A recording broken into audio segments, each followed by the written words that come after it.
హడావుడిగా ప్రార్థనకు వచ్చి ఒక 5 నిమిషాలు 10 నిమిషాలు లేటుగా, లేదా ఒక 5 నిమిషాలు లేటుగా వచ్చి హడావుడిగా కూర్చొని ప్రార్థన అయిపోవటంతో దైవ సేవకులు ఆమెను అంటంతో హానోకు మాయమైనట్లుగా మాయమైపోయే అలాంటి భక్తి నిర్లక్ష్యం ఒకవేళ నీ జీవితంలో మన కుటుంబాల్లో ఉందా?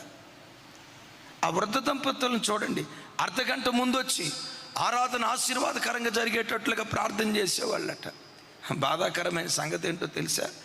విశ్వాసులు కొండకపోతే పోయింది, ఈ కాలపు సేవకులకు కూడా అది లేదు. అరే, ఆరాధన ఆశీర్వాదకరంగా జరిగేటట్లుగా దేవుని సన్నిధికి ముందు వచ్చి మోకాళ్ళుని కన్నీళ్ళు విడుస్తూ ప్రార్థన చేద్దాం.